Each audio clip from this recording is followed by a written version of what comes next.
This episode contains graphic descriptions of crime scenes which may be disturbing to some listeners.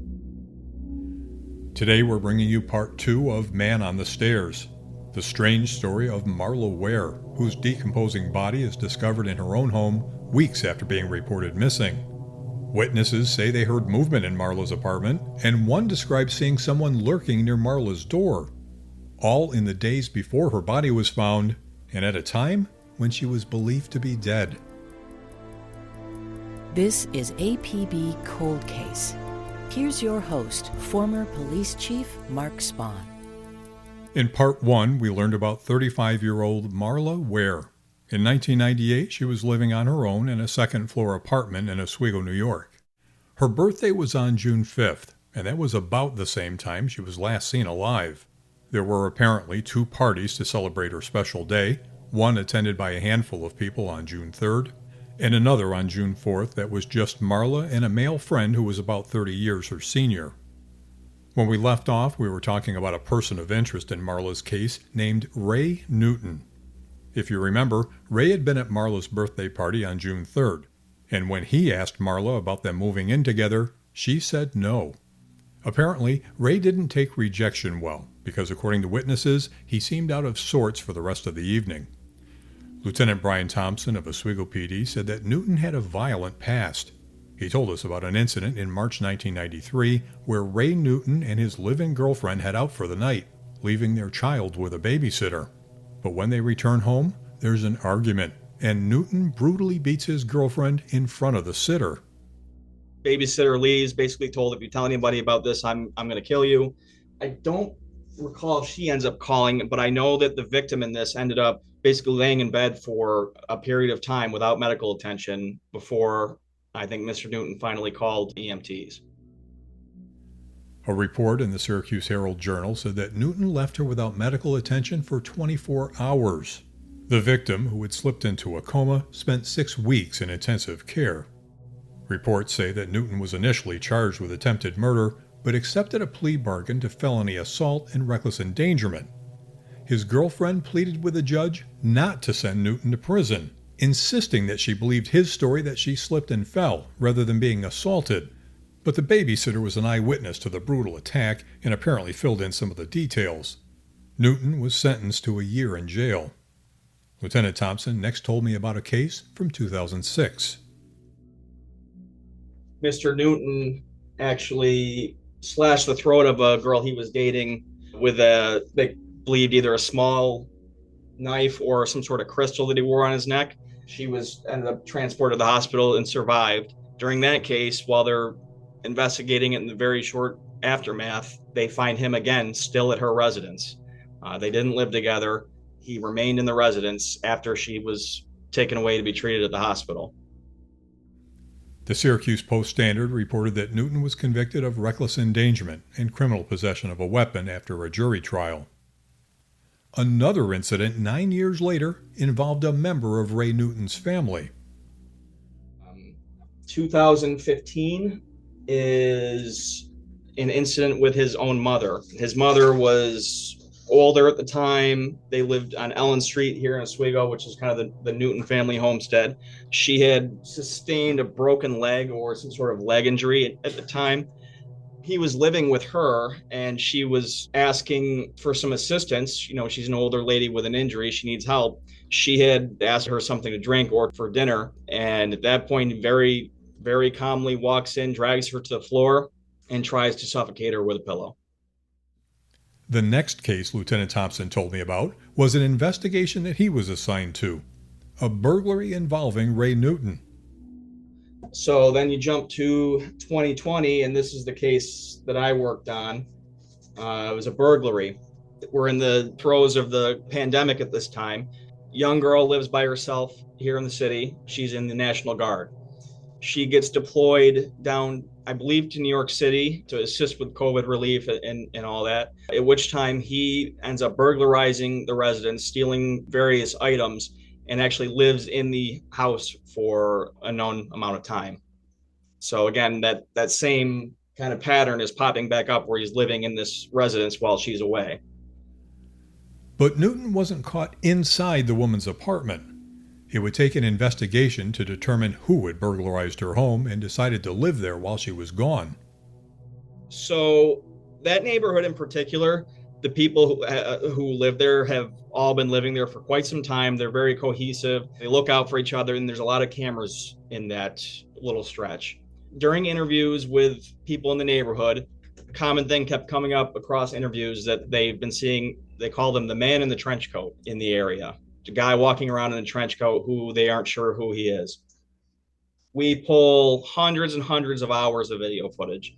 And from just days and days and days of sitting there watching, because you really can't fast forward through it, you might miss something. We ultimately pick him up on camera. I was familiar with him. My boss at the time, Lieutenant Aldo Benacchi, who's a brilliant investigator, we both recognized him as Ray Newton. Not only did they see him on camera, but the evidence technicians that processed the crime scene did some exceptional work that would give them the proof they needed to nail Newton for the crime. So the night of the actual response, the evidence techs who teched the scene just did an absolutely brilliant job. I believe his name is Rob Wallace, the patrolman here, and now investigator DeMario Andrello. They ended up taking samples of where they think he got into a window from the outside. They took swabs from the actual brickwork itself, which ended up coming back positive for an ID on Ray Newton. So just absolutely brilliant job by those guys as far as evidence tech work. Some of the video that we reviewed actually shows Mr. Newton coming out of and going into the residence, sometimes with some of the items that were stolen. We were also able to track down a lot of those items that were either given away or sold. They were pretty cooperative as saying who they got the items from. So it all came together very nicely. They really didn't have much of a defense. I think I was on the stand for maybe 5 minutes. So he was convicted of burglary in the second, petty larceny, and given his violent criminal past, he got quite a stretch, I think 15 years. State prison records show that Newton was sentenced to 15 years. The district attorney at the time said that Newton was incapable of change and that for the safety of the community, needed to be locked away for the remainder of his life. Now, Lieutenant Thompson said something earlier about the burglary, that there was a pattern in Ray Newton's behavior. Let's listen to that again. Young girl lives by herself. She's in the National Guard. She gets deployed, at which time he ends up burglarizing the residence and actually lives in the house for a known amount of time. So what's the pattern? In the 2006 throat slashing incident, police said that Newton stayed at the residence after the victim was taken to the hospital. We're not sure for how long. But they also suspect that he may have been staying at Marla's apartment after she died and before her body was found. This pattern of staying where he was not supposed to be seems to go back several years. We found a report from 1980 where Newton, then 21, was discovered in an unpaid hotel room. He was found in the company of a 15-year-old who had been reported missing. He was charged with theft of services and endangering the welfare of a child. Lieutenant Thompson said there's some other clues that lead them to believe that Marla's apartment was being used while her body lay decomposing in her bedroom. Watching the videotape of the actual scene itself, some things jumped out at me. One of those being that the toilet seat in the bathroom is up, single female. They're going to predominantly have the toilet seat down unless there's, some sort of reason. So that jumped out at me right away, indicating that there is a male. Other reports from neighbors stated that during the time that Marla was last seen in her discovery, they heard running water in the apartment, toilets flushing. I believe there was one report of a neighbor found a male either climbing up or coming off of the balcony of Marla's apartment. They weren't able to give a very good description. It was nighttime, but all those indications are there that he was in there, yes. Marla's brother, Mark, told me about an observation from one of Marla's neighbors. That person had the apartment right below Marla. The way the living room was set up, it looked out to like a porch, and Marla's patio would be off that or above it. So he was sitting there watching TV, I guess, one night, and this guy started climbing up the banisters to get up to the next level. And like I said, he turned around, come out and said, "Hey, get going. I don't know if she's home or not, but if she wasn't, you'd be knocking on the door instead of trying to climb in." Mark also told me that when the landlord went to check on Marla back on July 23rd, there were dirty dishes in the sink. Walked as far as the kitchen and seen the dishes and stuff and walked back out. But when Mark went back to Marla's apartment after her body was removed, he saw something different. The dishes he claimed were dirty were cleaned. They were rinsed. Yeah, they were in the sink, but they were rinsed. And you'll remember in the case that Lieutenant Thompson mentioned about the deployed National Guard victim and how Newton had sold or given away some of that victim's possessions? Well, Mark shared another curious observation. Well, that was one thing, now that you mentioned burglary and stuff, but Marla loved jewelry, liked old jewelry. I don't know if the police took any of that or not. When cleaning out that place, I didn't find not one speck of jewelry.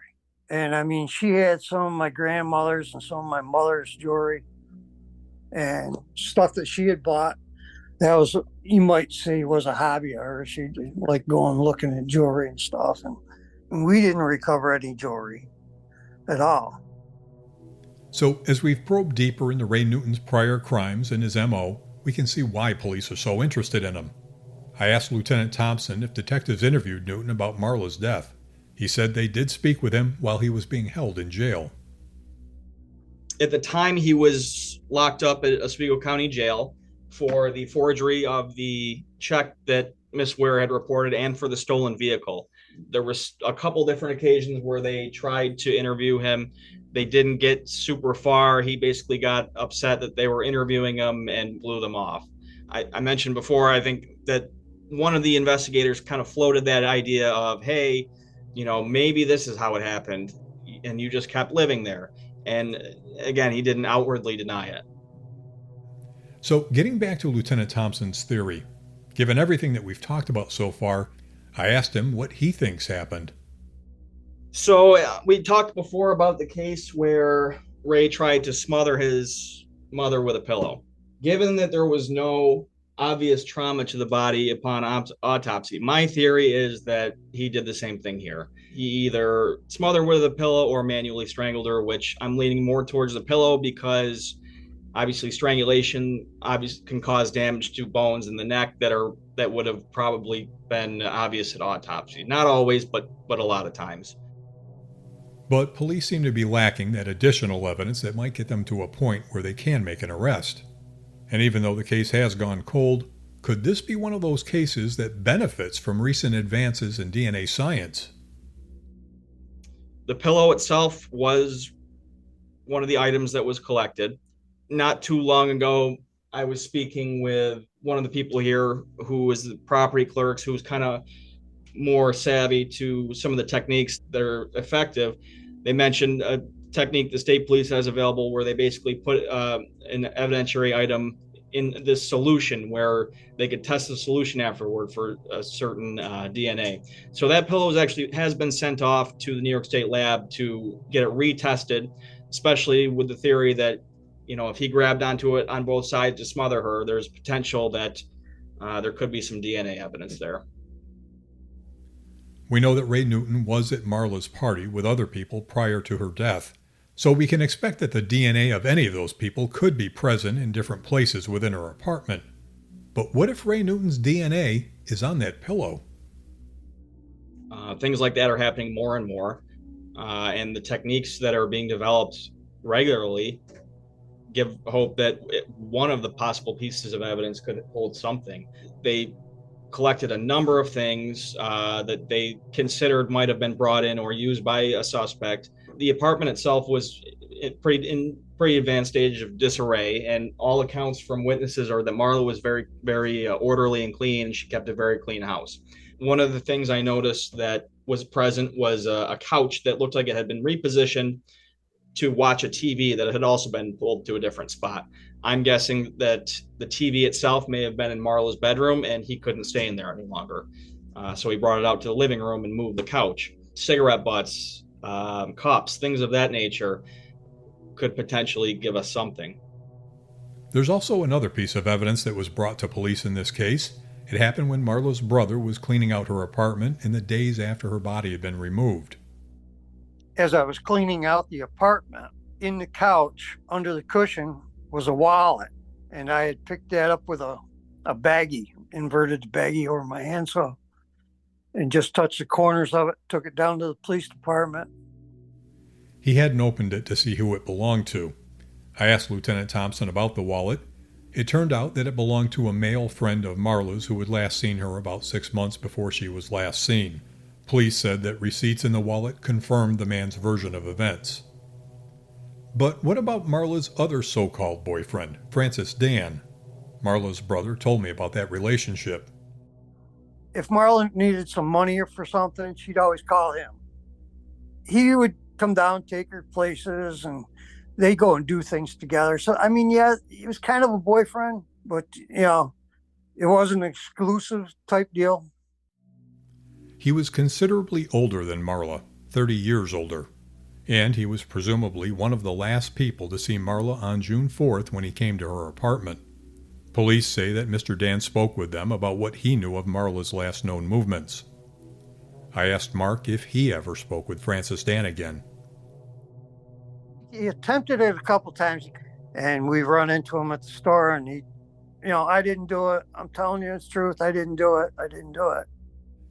Because of the circumstances of his relationship with Marla and the timeline of events prior to her death, Francis Dan was always going to be someone on detectives' radar since the early days of the investigation. But it does not appear that he's the focus of their investigation today. In recent years, police have been re-examining the entire case file, looking at it with fresh eyes. And with continuous advancements in forensics, maybe the physical evidence will provide that missing piece of the puzzle. Or maybe a tip from the public, someone who knew Marla, who lived nearby, or was at that party. Today, police still want to hear from anyone who may have information that could help them put some of the pieces of this puzzle together. Anyone who may have received jewelry or other property from Newton. Anyone who Newton may have talked to about Marla.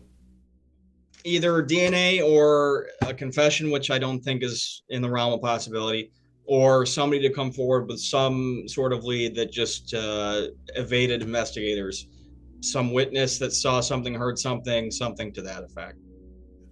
Family members have wondered what really happened to Marla in her apartment more than 25 years ago. They still hope for answers. There'd be a lot of relief. I mean, we've all wondered.